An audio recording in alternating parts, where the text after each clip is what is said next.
Perfeito. Então, agradeço a presença de todos, agradeço a presença do professor Paulo Pavão nesse último encontro do nosso ciclo seminário de literatura, psiquiatria e psicanálise, e espero que a gente tenha um encontro bem proveitoso. E professor Paulo Pavão, a palavra é sua. Muito bem. Mais uma vez, meus cumprimentos, e dizer que é muito bom, né, estar de volta aqui à Casa Dirce, com vocês, principalmente nesta noite, né, de sexta-feira. O tema que foi proposto, né, um livro da Virginia Woolf, né, Miss Dalloway. Muito bem. Existem algumas questões que eu gostaria de apresentar antes de nós comentarmos o livro em si. Eu prometo que eu serei breve para que possamos conversar. O encontro, a troca de opiniões é muito rica. Muito bem. A Virginia Woolf, né, como vocês sabem, ela nasce em 1882 e vai morrer 59 anos após. Vai cometer o suicídio, em 1941. Ela vai ter uma vida atravessada, né, por uma Inglaterra em profundas transformações. Ela nasce ainda na era vitoriana, a rainha Vitória só vai sair de cena em 1901, mas o mundo já mudava e a Inglaterra também começava a passar por mudanças. Por exemplo, uma ascensão da classe média, uma perda de poder daquela aristocracia rural, o movimento trabalhista socialista já começava a se colocar, questionando o poder, né, dos grandes latifundiários e industriais através das greves. Mudanças todas acontecidas ao redor do mundo em função de alterações, de descobertas novas científicas da tecnologia, a melhoria dos meios de comunicação, das próprias técnicas de tratamento das doenças. Então, todo esse movimento marcando ali, vai marcar a passagem da vida da Virginia Woolf, e principalmente o movimento feminino, que já surgia ali, não é, a princípio, em busca do voto, né, a luta pelo voto, as sufragetes. Depois, as mulheres elas foram chamadas a ocupar lugar dos homens nas fábricas, nos escritórios, nos hospitais, por ocasião da Primeira Guerra, e lutaram para manter essas conquistas. Uma outra característica desse período vai ser exatamente duas guerras mundiais intensas. A Primeira Guerra Mundial, uma guerra moderna, entre aspas, de trincheira, com milhares de mortos, milhões de mortos, e depois o horror do nazifascismo e da Segunda Guerra. Então, a Virginia Woolf ela vai atravessar, vai viver essas situações. Não podemos esquecer também da pandemia, né, da gripe espanhola. Ela nasce, como vocês sabem, conhecem a biografia, numa família de classe média alta. O pai era um historiador e um crítico de arte, né, Leslie Stephen. E a mãe, ela vai morrer cedo, vai morrer quando a Virginia Woolf tem 13 anos. Isso vai ter um impacto muito grande na vida daquela menina que vivia numa família com uma irmã e dois irmãos e um pai geralmente severo. E ela começa, então, ali, com a morte da mãe, a entrar naquela que vai ser uma constante da sua vida, ou seja, a depressão. O pai vai morrer 9 anos depois, em 1904, e a morte do pai provoca, então, grandes crises na futura escritora, que tenta, pela primeira vez, o suicídio. A história avança, ela vai, em 1909, ser pretendida, né, alguém, um escritor que era um grande da época, Stryker, né, ele pede em casamento, mas isso não dá certo, também outra crise depressiva. E então ela conhece o marido, que vai acompanhá-la pela vida, que é o Leonardo Woolf, escritor, jornalista. Então, em 1913, eles se casam e saem de Londres, vão para Sussex, né? Vão para o campo, onde eles vão morar até 1915. Em 1913, ela volta a ter outro episódio depressivo. Agora, esses episódios depressivos são sempre caracterizados como acessos de loucura, porque ela passa a ter alucinações, passa a ter vivências delirantes, ainda que sejam de curta duração. Em 1913, ela, após um exame que ela foi vista por alguns neurologistas ou psiquiatras, ela se sente muito agredida por esse exame, muito invadida, e ela tenta o suicídio de novo, usando o Veronal. Em 1915, ela começa, então, uma carreira, ela vai publicar o seu primeiro romance, embora já escrevesse em alguns jornais, crônicas, comentários, que chama-se A Viagem. E aí ela vai ter uma carreira literária marcada por dois aspectos, eu acho que importantes. De um lado, como crítica literária, ela vai ter uma visão, segundo alguns, muito boa crítica e ensaísta. E a outra, como romancista. Todos vocês conhecem, a gente conhece os romances, né, da Virginia Woolf, que eles foram amplamente publicados no Brasil. Né? O Orlando, o Farol, As Ondas. Agora, há uma diferença no estilo, né, entre a crítica e a ensaísta e a romancista.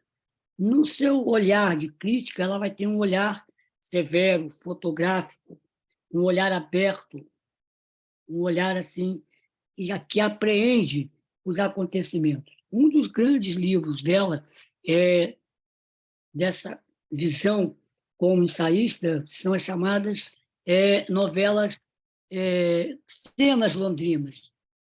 Ela escreve em 1931 e 1932, mas esse livro só vai ser publicado em 1970. São crônicas onde ela passa por Londres. Ela vai lá no cais do East End, ela visita os grandes prédios ali do sistema financeiro, a praça financeira. Ela se perde em Oxford Street com todo aquele comércio popular, ela vai às docas e ela vai também ao parlamento e vai visitar as casas de grandes escritores. E aí tem uma coisa interessante, que ela vai visitar a casa de um escritor famoso, que é o Thomas Carlyle. E ela chega lá, ela fica surpresa, porque ele morava pobremente. Ele morava numa casa pequena, com uma ou duas dependências, sem água corrente, sem luz.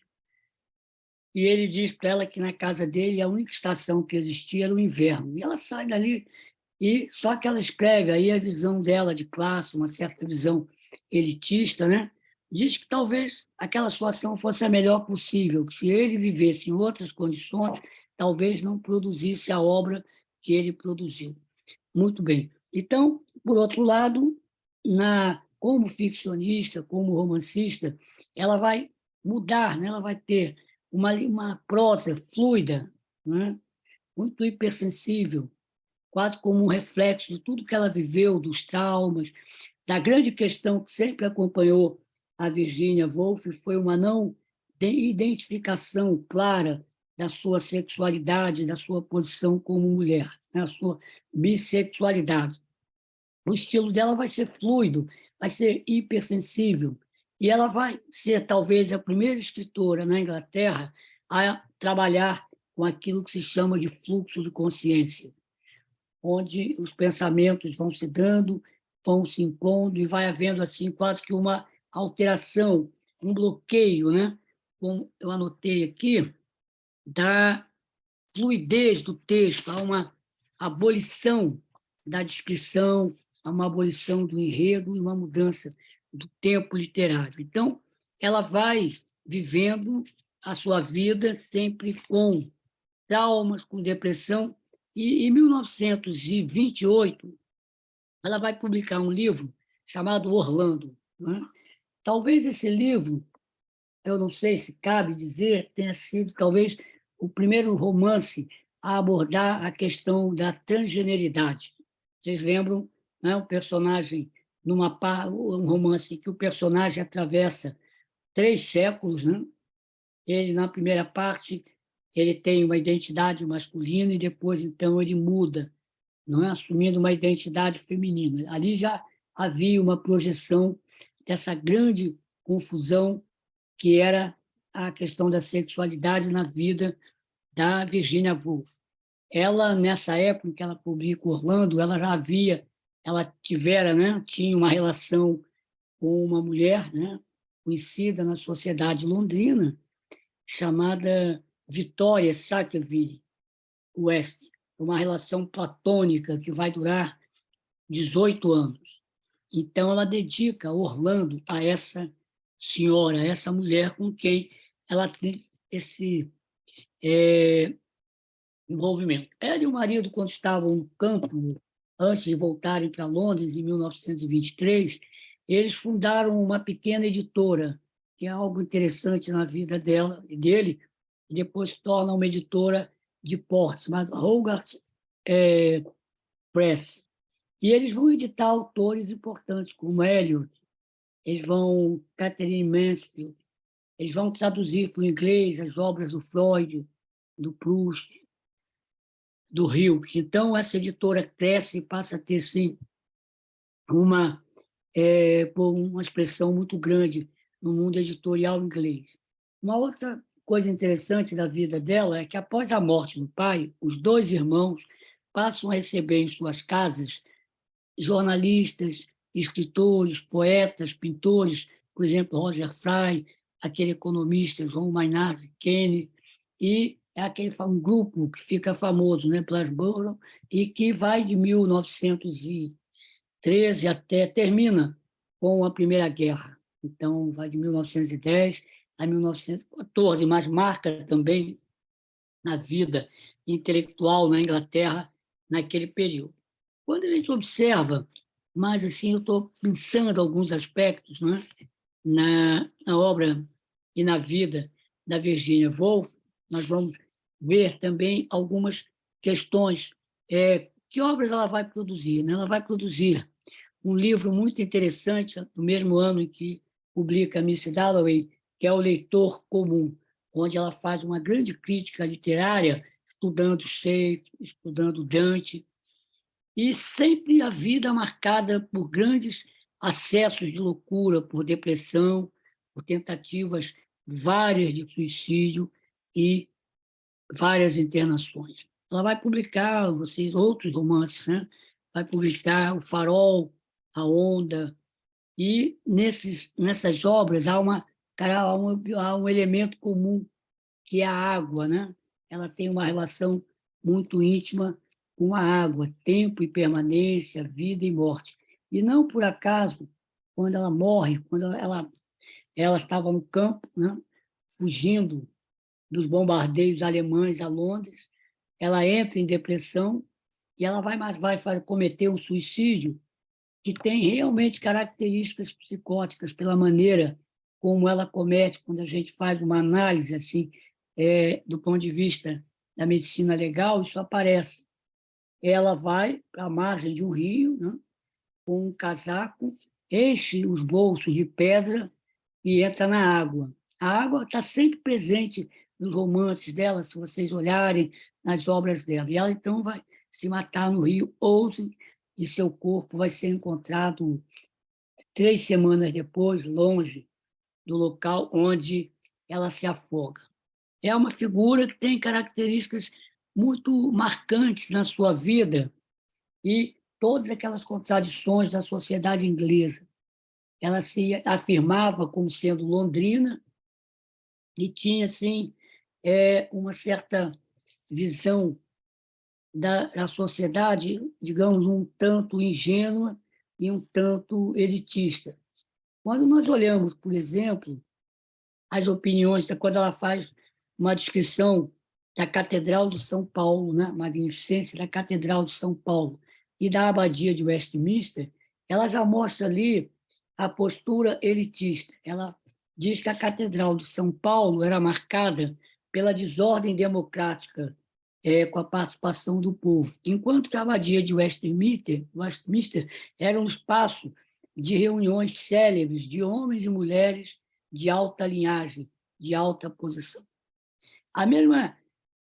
Mesmo engano, né, ideológico da Virginia Woolf se dá quando, após a Primeira Guerra Mundial, ela comenta que o colonialismo inglês era motivo do desenvolvimento e do progresso dos povos dominados. E ela dá como exemplo, ela ficava impressionada com os produtos, né, que chegavam a Londres das colônias. Ela não se dava conta de que aquilo ali não era uma benesse do Império, era fruto de uma exploração, era fruto de uma opressão sobre milhares de pessoas, né, que eram impedidas de se desenvolver realmente. Então, ela tinha um pouco essa visão que vai marcar, que vai aparecer também em sua obra, embora ela adote alguns discursos mais progressistas. Miss Dalloway é um romance que li, e eu tenho que confessar que eu nunca tive, sim, uma grande simpatia pela obra da Virginia Woolf. Já li toda ela e nunca tive assim uma grande empatia. Miss Dalloway é um romance bonito, né?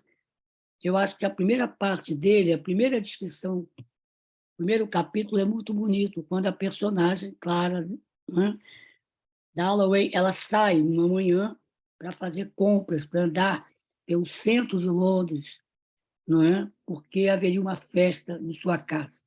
Então, o primeiro momento, o romance vai girar em torno da festa da Clarice Dalloway. Muito bem.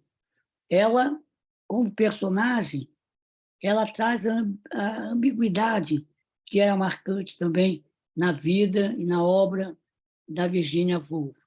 Se, por um lado, ela, pela história, a personagem, né, vem de uma família tradicional, rica, ela aceita, né, ela abre mão e ela daquilo que a Virginia criticava, a mulher submissa pelo casamento. Ela se casa com uma figura, né, com Richard, que vai elevá-la a uma posição social muito alta, se relacionando com o poder, as compras, as viagens, pessoas importantes. Mas, por outro lado, ela também tinha um lado dela insatisfeita com essa situação. Ela tinha uma paixão antiga por um homem que também era da sua classe social, mas era um outsider, era alguém que estava fora, viajava pela Índia e rompia um pouco com esses valores. Então, a festa vai girar em torno dessa perspectiva. Não é? Ali aparece uma alta sociedade inglesa, aquelas convenções todas, aquela educação e a hipocrisia que marcou sempre essas relações. Aliás, a hipocrisia tem sido uma das características da Inglaterra na sua relação com outros povos e com outros países, não é? Muito bem. Agora, na história de Miss Dalloway, tem a história da Clara Dalloway, a história da relação dela com os dois homens da sua vida, o marido, que era uma pessoa muito bem-sucedida, com alto cargo no governo inglês. Vejam que a festa dela é uma festa majestosa, a presença do primeiro-ministro, de pessoas da nobreza ali, e também essa mulher que gostaria de ter sido insubmissa, mas ela, pela própria descrença que a Virginia Woolf tinha. Aliás, de vez em quando eu me confundo, eu comparo um pouco a Virginia Woolf com a Clarice Lispector. Ela, na relação homem-mulher, ela achava que nada atenderia uma grande insatisfação existencial. Então, a personagem diz, bom, eu seria a mesma coisa se eu fosse viver com ele ou no meu casamento, mais ou menos isso. Agora, a meu ver, o que mais me chamou a atenção no romance é um personagem que tem um papel, a meu ver, que aparentemente secundário, mas ele domina a cena do romance, que é um homem jovem, pobre, né? Ex-combatente, chamado Stephen Septimo Warren Smith. Ele é uma pessoa casada, ainda jovem, que desenvolve ao longo de todo o romance um quadro psicótico. Não sei se vocês estão lembrados, ele tem um quadro que nós poderíamos chamar de ele é um esquizofrênico, completamente desorientado, alucinações auditivas muito ricas, que caracterizam, não é, o processo esquizofrênico, ideias delirantes, também desorganizadas, e ele passa o romance todo sendo levado pela esposa com a esperança de que ele pudesse se curar, sendo levado ao consultório pelo menos de 2 psiquiatras, sendo que um deles frequenta a festa da Clarice Dalloway muito bem. Esse homem, ele acaba se matando, né? Ele mata, e a notícia da morte dele, não sei se vocês percebem a ironia da autora, é levada pelo médico que o atendeu. Ele vai à festa e ela diz: mas como pode trazer a morte para a minha festa?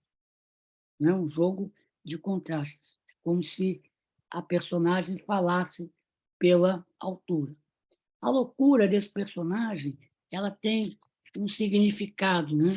Ela é, a meu ver, em contraponto àquela sanidade, a falsa sanidade da sociedade londrina e da sociedade inglesa.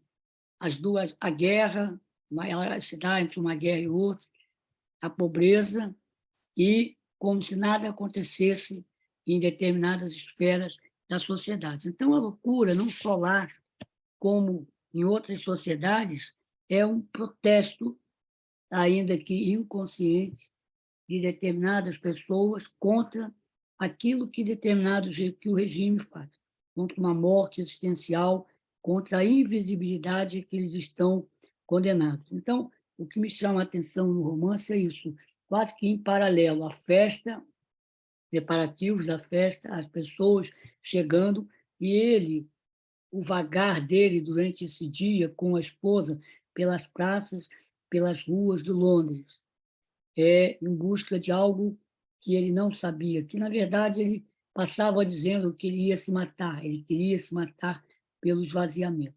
A mesma atitude, né, que vai fazer com que a Virginia Woolf ela se mate. Né? Quer dizer, ela, ao se matar, ela escreve uma carta para o marido dizendo que ela não aguentaria, eles não aguentariam mais outras crises terríveis que já havia vivido. Ela diz que ela sabe que ela não teria saída, que ela não se recuperaria. Então, a solução, e agradecia, né, ao marido a amizade. E ela, então, se mata. Essa foi uma leitura que eu fiz, assim, eu acho que muito simples, não sei se muito superficial ou não, da obra, né, assim, bem passando da obra da Virginia Woolf e também do romance Miss Dalloway.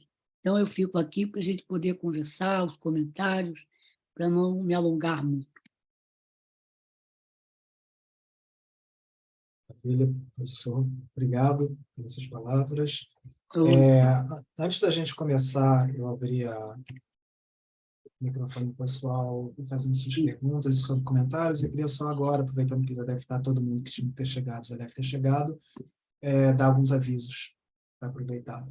Primeiro, eu vou colocar aqui no chat um link para um formulário. Esse formulário vai ter 2 propósitos. Primeiro, confirmar a presença de vocês hoje aqui para o somatório de presença necessário para o certificado, que vai ser emitido em breve para vocês, até 15 dias depois desse encontro. E segundo, ele já vai servir para o recadastramento para o próximo ciclo de encontros do Seminário Permanente do Professor Pavão. A gente ainda não tem uma data fixa para começar, mas a gente está preparando tudo para, né, tentar deixar tudo feito já em maio. Nesse formulário, vocês vão ver que tem um campo ali de sugestões, para vocês poderem deixar seus comentários sobre esse ciclo do seminário para o professor. Se quiserem deixar sugestões de leituras e de temas para a gente abordar nos encontros do próximo ciclo, também vai ter esse espaço ali. E ali também tem o link para quem ainda não ingressou no grupo de WhatsApp, ingressar e ficar recebendo as nossas novidades de uma forma mais direta, sem perigo de passar pelo filtro do spam e acabar perdendo a mensagem. Ok? Qualquer dúvida, estou aqui à disposição. Vou colocar o link aqui e fica aberto o espaço, então, para interações.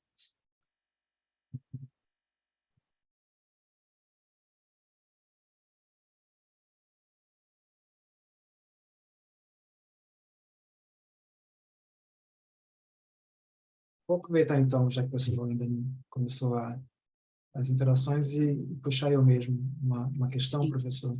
sim. assim, como o senhor disse, ela foi uma das primeiras pessoas ali a trabalhar esse romance de fluxo de consciência, né? E esse romance ele tem essa técnica ali que está tentando, de alguma maneira, emular a forma, né, desses processos mentais. E, na sua opinião, essa estratégia textual, ela se torna mais um facilitador ou um obstáculo nesse processo de fazer uma leitura, uma interpretação psicanalítica de um romance como esse? Assim, quer dizer, é uma estratégia que acaba, às vezes, te conduzindo para certos lugares, te forçando a certos lugares comuns desse tipo de interpretação, ou não, ela ajuda a gente a multiplicar esses pretextos Você da tem obra? que tomar cuidado, né?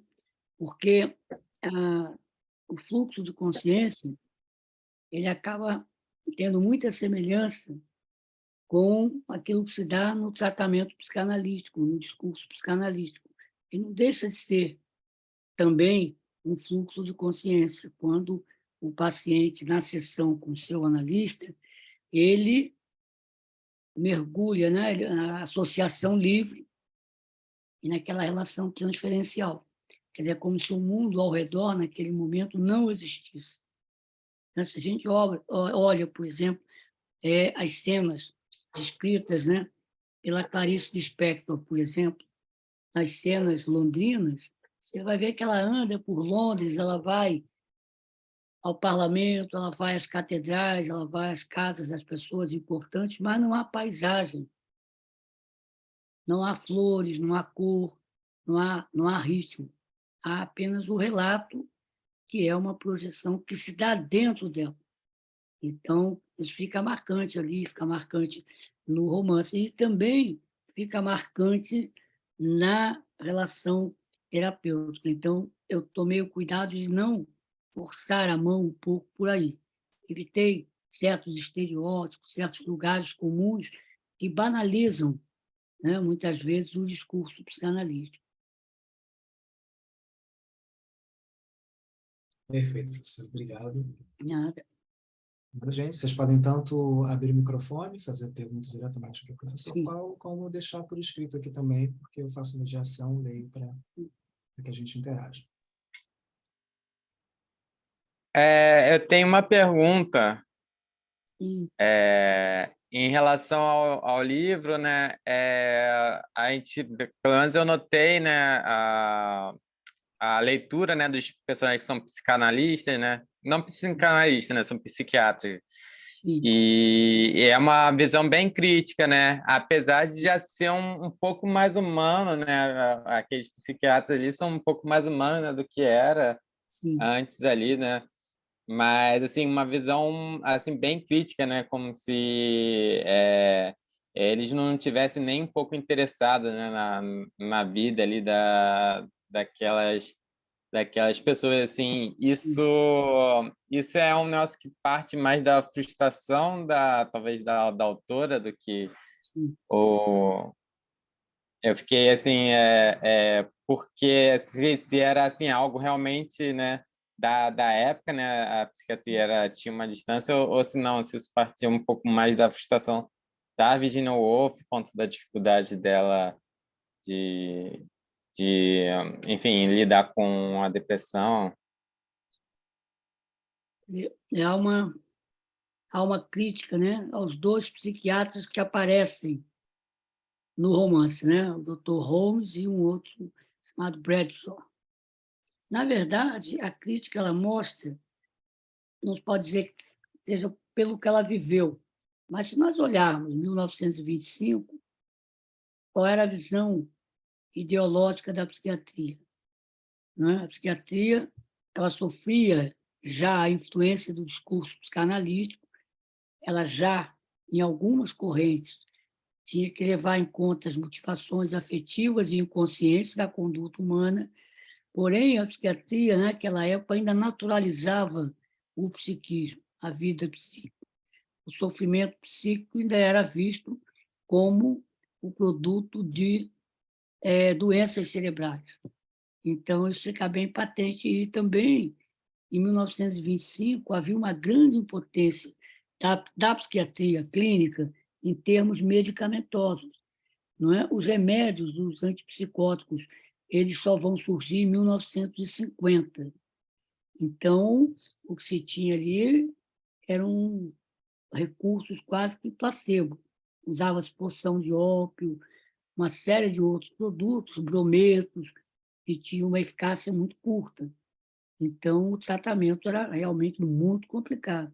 E eles também têm um dos psiquiatras que reproduz exatamente todos os valores da classe dominante. Ele é um homem que ele olha, né, para o povo com o olhar das classes dominantes. Tanto é que ele está na festa da Miss Dalloway. Vocês sabem que ela vai a uma consulta, né, em setembro de 1913. Ela foi vista por 2 neurologistas e um psiquiatra. E ela sai muito confusa dessa entrevista. Ela coloca no diário dela, ela se sentiu muito invadida, muito agredida. E, ao sair dali, ela tenta o suicídio. Quer dizer, a relação dela é uma relação de busca, não é? Mas que não era atendida. E não sei, na biografia dela, não há relato, se os tratamentos que ela fazia eram tratamentos psicoterápicos. Ela chegou, por exemplo, ela morre em 1941, ela atravessa a primeira parte do século XX, onde o Freud ainda estava vivo, ainda tinha uma certa influência. Inclusive, ela e o marido traduzem as obras do Freud para o inglês, publicam, mas eu não tenho referência se ela, nessa doença dela, nesses surtos psicóticos, ela teria sido atendida psicanaliticamente. E a gente sabe que, pelo menos nos seus primórdios, a psicanálise ela não lidava com a psicose. Não é? A psicanálise lidava muito com o sofrimento neurótico, com as crises de angústia, e olhava para a psicose com um olhar parecido com o daquela psiquiatria clássica, como sendo doença degenerativa, como sendo doença orgânica, e que o próprio Freud disse isso no início de seus trabalhos, que os psicóticos não eram passíveis de tratamento psicanalítico porque não faziam transferência, por causa da regressão muito profunda. É claro que isso foi numa época que começava a psicanálise, e o Freud também não estava isento de falar bobagem como essa, por exemplo. Obrigado, professor. Tem uma pergunta aqui no chat da Renata Matias, e ela faz a seguinte pergunta. Por favor, podemos associar os tormentos mentais de Virgínia também pelo excesso de lucidez que a autora tinha? Poderíamos comparar esses tormentos dela aos mesmos de Fernando Pessoa e Van Gogh? Muito obrigada. Eu acho que sim, né? Ela tinha uma percepção da vida assim muito lúcida, muito penetrante, né? Isso fica muito claro quando você vê uma das características dos personagens da Virginia, que é a sutileza. Então, é como se ela não tivesse aquele sentimento do projeto. Ela vivia e não acreditava naquilo que ela vivia. Daí a depressão. Ela realmente tinha uma depressão grave, uma depressão psicótica e um desalento, que é o que leva a pessoa ao suicídio, né? O desalento, que é o que faz com que ela se mate, né? Ela diz claramente que ela não suportaria uma outra crise. E toda a obra dela tem uma ironia e derruba tudo aquilo que, de alguma maneira, ela afirma. Isso aparece na obra dela. Giana fez aqui uma pergunta, Giana. Não é algo desestruturado, e sim era um sofrimento? Sim, ela sofria, ela tenta, entre as crises, organizar a vida dela. Ela escreve, ela participa da vida social, ela participava das reuniões daquele grupo, mas entrava repetidamente em grandes crises, grandes surtos psicóticos. Isso aí aparecia com muita frequência na vida dela. Tanto é que ela morre cedo, né? Ela morre com 59 anos. Ela se mata né? E ela, ao longo da vida, tentou, muitas vezes, o suicídio, atirando-se da janela, ingerindo remédios, né?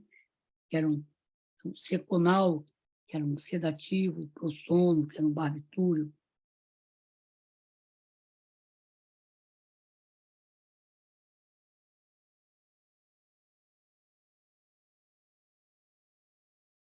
Esperando aqui. Se ninguém mais tem alguma pergunta, questão para a gente fazer?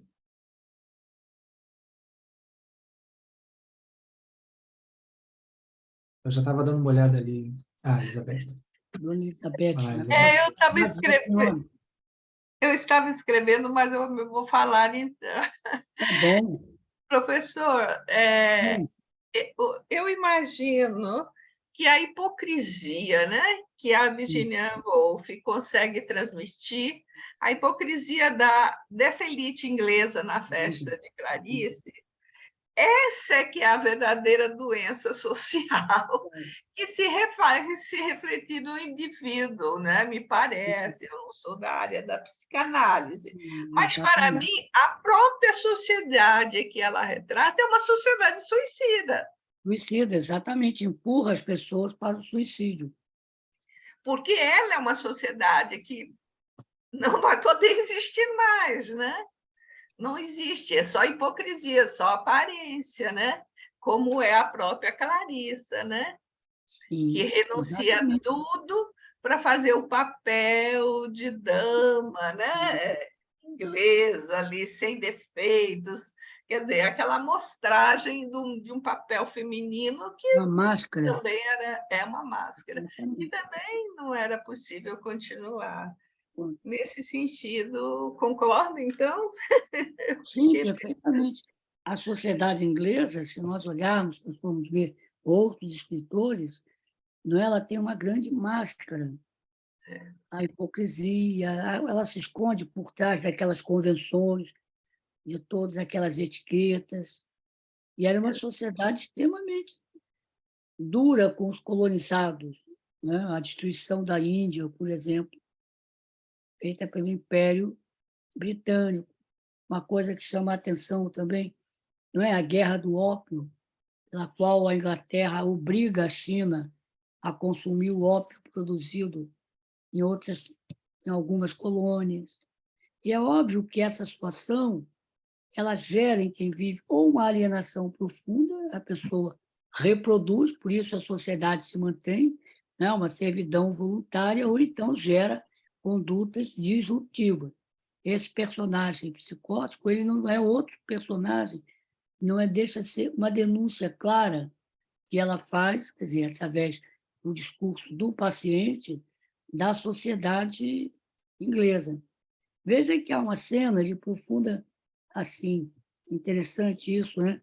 Logo no início, ela está na rua, visitando as lojas, né, as floristas e tal.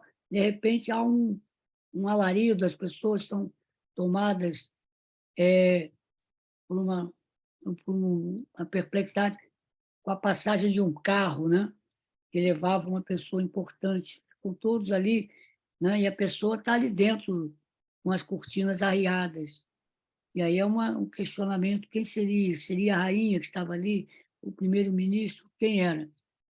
Como as pessoas ficam perplexas diante do poder que passa, né? É interessante isso, logo no início do romance.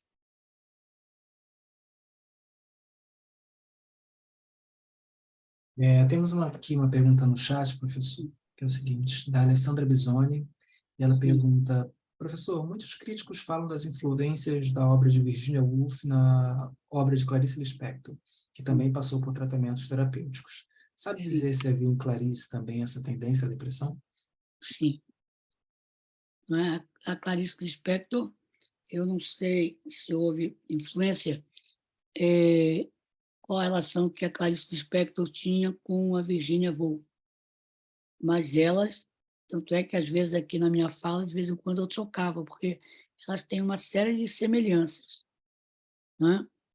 O mundo interno, o fluxo de consciência, um certo pessimismo diante da vida, não é? Clarice Lispector, quem conheceu e teve a oportunidade assim, de vê-la mais de perto, ela era uma pessoa muito fechada, muito internalizada. E a obra dela lembra, em alguns momentos, algumas obras da Clarice, a um ponto muito grande. Só que ela não consta em nenhum momento que ela tenha tentado o suicídio. Embora ela fizesse tratamento constante, ela tinha um psicanalista que a acompanhou durante muito tempo e também tinha um psiquiatra com quem eu trabalhei, que era o médico dela. E ela não dormia sem tomar remédio, sem, não conseguia dormir. Tinha uma série de situações assim que lembravam, em alguns pontos, muitas das atitudes da Virginia Woolf. Alguma semelhança entre elas. A Alessandra complementa essa questão dela, perguntando em que medida a escrita e a literatura podem ajudar pessoas nesses momentos complexos de existência. Olha, é muito difícil, é muito complicado isso, não é?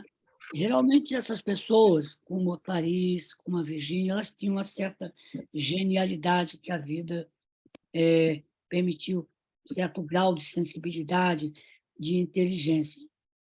E veja que a literatura não vamos usar assim, não curou nenhuma nem outra. Não curou nenhuma nem outra, mas deu algum equilíbrio, indiscutivelmente. Através da literatura, elas rompem com aquele que é o grande fantasma das nossas sociedades, que é a invisibilidade. Elas se tornam visíveis. Veja que são pessoas com histórias de vida bem distintas, né? A Virgínia, ela nasce numa classe média alta, não sei se é uma classe média alta ou uma aristocracia. O pai era um crítico de arte, um filósofo, um historiador. Já a Clarice, ela vem numa situação muito difícil, né? Eles saem da Ucrânia, que tinha sido invadida pelos exércitos russos, pelos russos brancos. A mãe dela, depois isso aparece, a mãe dela sofre violências sexuais, né? E adquire sífilis, que vem a morrer depois. Né?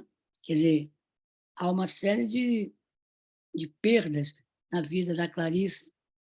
Ela se sentia culpada, isso a gente pode comentar, sem ética, porque ela coloca na biografia dela, que na tradição da aldeia dela na Ucrânia, a mulher tinha que ter uma filha quando estava doente, para a filha salvar a mãe. Eles acreditavam nisso. E ela nasce e não salva a mãe, né? A mãe morre. E ela carregava essas culpas antigas, né? Pelo resto da vida. É uma pessoa extremamente angustiada. Muito angustiada. Talvez como a Virgínia. A Elizabeth, ainda nesse tema Clarice e Virgínia, pergunta se essa relação entre as duas teria como substrato social a situação da mulher na sociedade. Provavelmente, né? A Virgínia, a personagem assume, ela tinha uma visão de que as mulheres estavam divididas em dois grupos.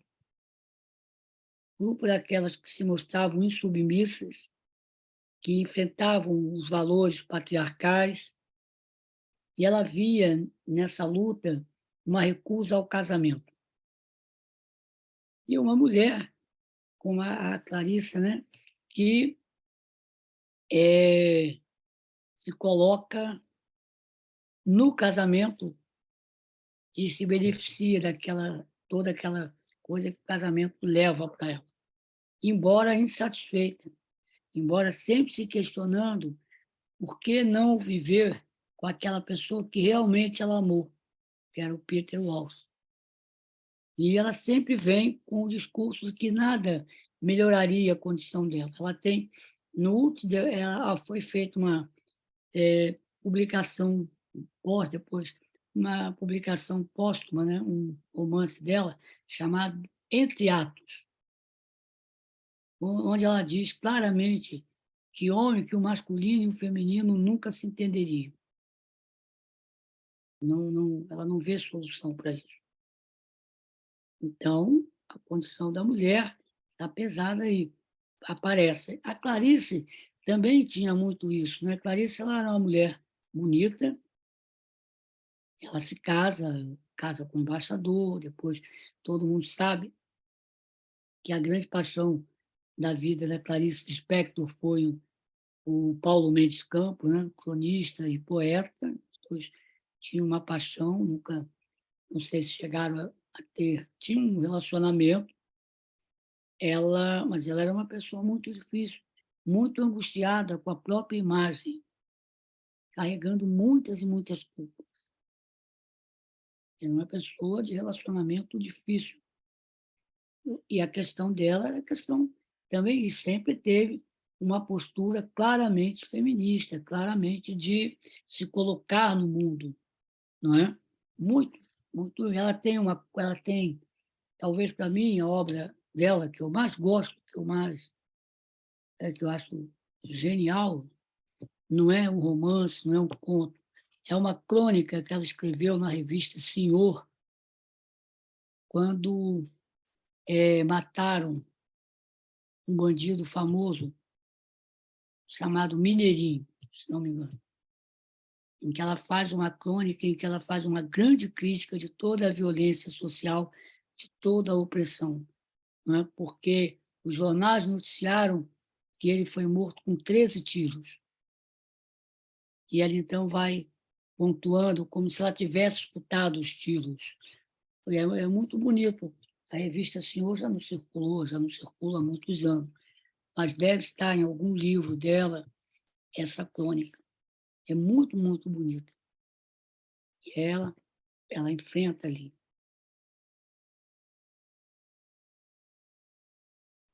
Eu vou falar outra vez. Vai falando, é muito Pode bom. falar. Pois é, professor. Aí, fica falando isso, Façam né? críticas, Quer dizer, um especialista em Virginia Woolf. é o que também encanta nesse livro da Virginia Woolf, é Sim. justamente essa escrita, essa maneira de falar. Eu abri aqui, porque eu fiz várias anotações no livro, né? Então, Aqui vamos lá. na edição que eu tenho, na página 141, abrindo, veja que coisa assim, Sim.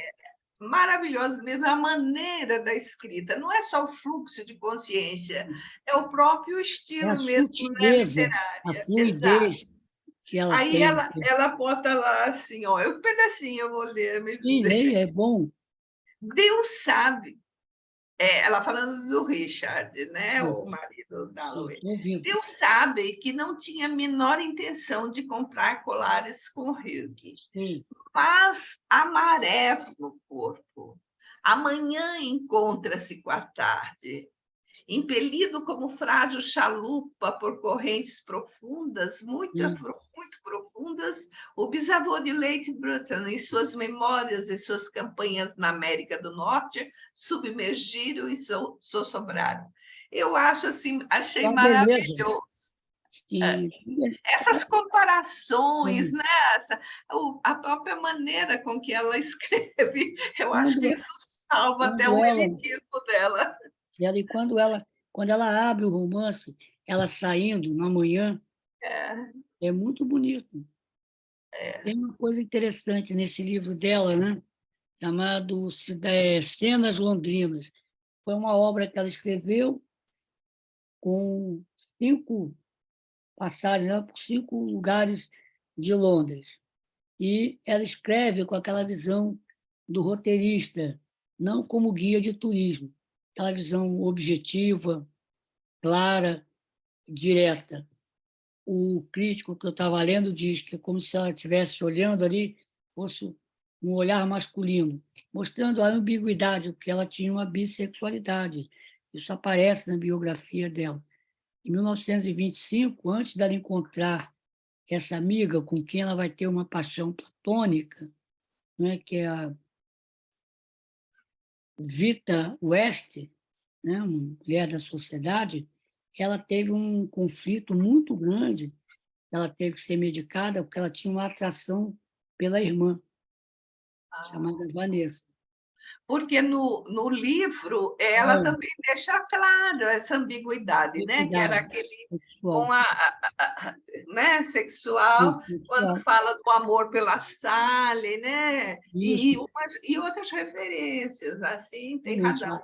Essa bissexualidade dela vai acompanhar em muitos personagens. Né? Quer dizer, deve atormentá-la muito. O Orlando é quase que um romance, a meu ver, da transgeneridade. Está ali. Não é? Agora, quando esse livro é publicado, há pouco tempo, não sei há quanto, uma pesquisadora descobriu um quinto conto, que seria um quinto desse livro, que não foi publicado. Nesse quinto conto, já não é a descrição que ela faz objetiva, já é uma peça de ficção em que ela cria uma personagem, que é uma mulher, Mr. Crowell, que é a típica representante da classe média inglesa. A hipocrisia, os valores, aquela mulher que vive só. Então, é uma personagem riquíssima que ela cria. É como se ela retratasse nessa personagem a mulher inglesa de classe média. É muito rico esse livro assim. Bom, a gente tem aqui mais uma questão da Geandra, que pergunta se o esforço na psicose para escrever, se elas, no caso, a gente estava falando tanto da Clarice quanto da Wolf, se elas se superaram. A Clarice, ela não escreve, a gente não vê nenhum livro, nenhum texto dela que seja um texto de psicótico. Ela vive episódios psicóticos e períodos de lucidez. A impressão que dá é que ela fazia um quadro, uma depressão psicótica. Não é um quadro esquizofrênico. A esquizofrenia, ela, ao longo da sua evolução, ela pode comprometer muito a capacidade laborativa, a capacidade do texto. Né? O texto esquizofrênico ele tem características muito próprias. Se a gente quiser ler um texto psicótico mesmo, nós vamos ver, por exemplo, tem um escritor brasileiro que morreu jovem, chamado Rodrigo de Souza Leão. Ele tem um romance que ele escreve em plena psicose, chamado Me Roubaram os Dias Contados. É um excelente romance, mas ali está toda a característica do pensamento esquizofrênico, que é a fragmentação. Tá, aparece ali, claramente. Na obra da Virginia Woolf, não. O personagem que ela retrata muito bem e representa o psicótico é o Septo, né? O Arre. Porque o que é a psicose? Né? A psicose ela é uma condição, existem muitas psicoses, né? Ela é uma condição em que há uma ruptura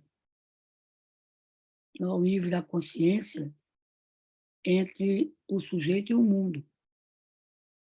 Essa relação de troca, essa relação dialética. Então, essa ruptura, ela leva a uma perturbação do juízo de realidade. E aí surgem manifestações do inconsciente. O imaginário invade as alucinações, o delírio, os determinados atos, por exemplo, dos maníacos. Isso caracteriza a psicose. A psicose ela atrai a gente, né? Ela tem um sentido indiscutivelmente de denúncia. Toda forma, toda loucura, a loucura é uma doença da civilização. A loucura não é da ordem do biológico, ela é da ordem da cultura, da linguagem. Toda psicose não deixa de ser um protesto justo contra opressões injustas. Só que o paciente, aquele que vive, não tem essa consciência, senão ele seria um revolucionário.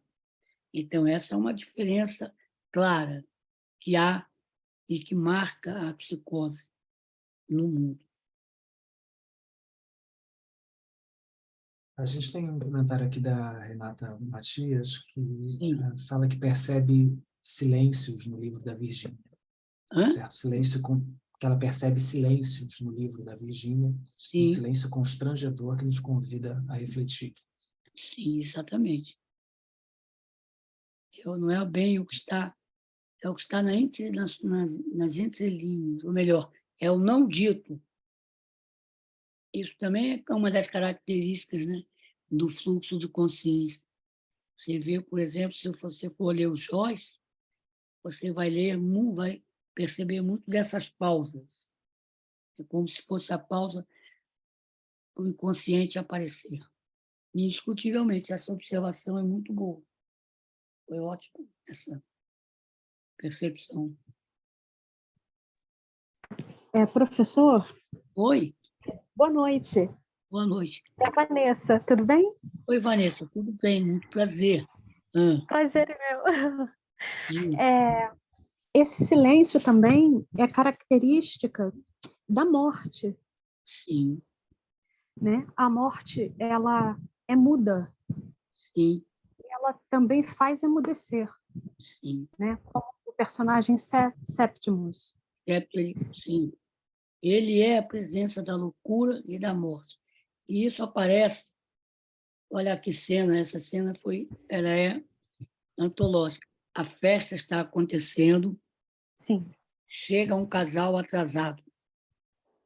Lembra? Esse casal, quem é? É um dos médicos do CEP, Uhum. que era um psiquiatra assim, daquela classe média, daquela classe alta, né? William Bradshaw, com a esposa, não é isso? Olha como a cena se monta. Eles chegam pedindo desculpas pelo atraso e tal. Se você lembra, a Clarissa, ela começa a olhar o médico à distância e ela diz que não sabe por quê, mas ela sente um mal-estar com ele, lembra? Uhum. Ela lembra, inclusive, que um dia ela foi ao consultório dele acompanhando uma pessoa e ficou muito assustada com o que ela viu na sala de espera. Sim. Então, ela fica olhando ele conversando com o marido dela. Aí a mulher do médico chega para ela e diz assim, olha, veja, como foi mais ou menos assim, nós chegamos atrasados porque ele recebeu a informação de que um paciente, um jovem, se matou. Sim. A Clarice entra numa grande angústia, né? Ela diz, logo tinha que trazer a morte para a minha festa. Uhum. Ela repete isso, né? Ou seja, é como se essas pessoas, ao falar da morte do septo, do suicídio, tivesse puxado a franja, né, de uma cortina ou de uma colcha, estava cobrindo a festa. Ou seja, a festa, no fundo, é como se existisse também um ritual de morte, né? Isso aparece claramente nesse ponto. Sim. Isso chamou a atenção, eu até anotei aqui. E Septimus também é uma continuação da personagem, não Sim, só da Virgínia, mas da Clarissa também, sim, né? exatamente. Ele anuncia Sim, o que vai acontecer, né? né? É um outro desfecho, é um Sim. desfecho diferente do desfecho de Clarissa. Sétimo, Né? se você olhar a mitologia romana, ele tem um nome latino, né? Sim. Sept era um oráculo que lembra um pouco a Cassandra, que não anunciava boas ocorrências. Então, essa é a ironia da autora. Sim. Enquanto Clarissa escolhe um recomeço, ele Sim. escolhe um A outro morte. final, né? Final. A morte. A morte. Obrigada, professor. Nada, não sei se deu para esclarecer ou se eu Claro, compreendi. claro que sim.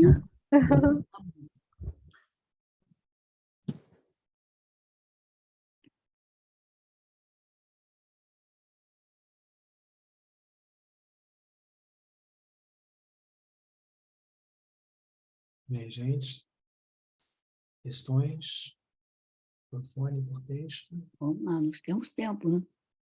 Temos tempo. Inclusive, Entre os formulários para o próximo ciclo, tem gente pedindo já para trazer Clarice Lispector para as nossas leituras. Isso.